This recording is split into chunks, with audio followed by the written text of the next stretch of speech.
The New South Wales State Emergency Service has had a hectic night as a result of torrential rain in Sydney's west and the Illawarra. SES crews have rescued 22 people caught out by flash flooding and have dealt with close to 300 calls for help. For an update, Phil Campbell joins us from the SES headquarters in Wollongong. Just tell us about the conditions that led to those rescues overnight.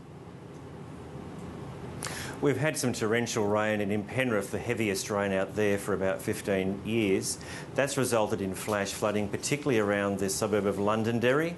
We rescued overnight some 22 people. We've also had 38 people evacuated from 8 properties in Londonderry as water went over their floors.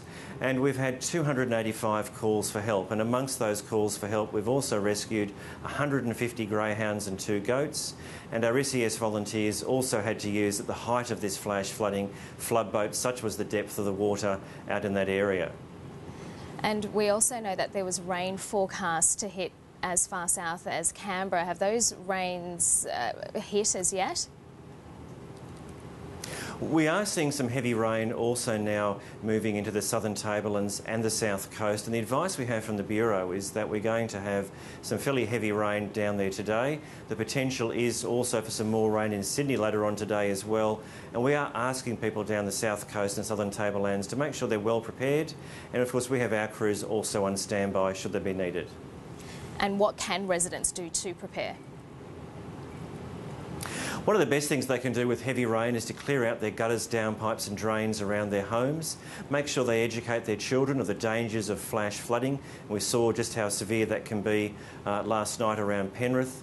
We're also asking folk to park their cars under cover, and if they do require assistance, to give us a call at the SES on 132 500, or if it's a life-threatening emergency, to call us on 000. And what can you tell us about the flooding that's happened in other parts of the state in the north?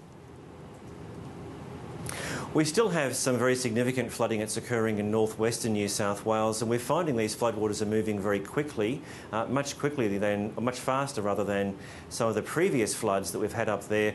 One farmer went to bed, had no floodwater on his property, woke up the next day and had a metre of floodwater all around him.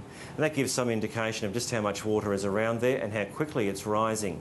We've got several towns facing isolation in the next few days, including Gadooga, Walgett and Lightning Ridge. And we're hopeful today that in the next 24 hours or so, we might have the people of Wee Waa able to regain access.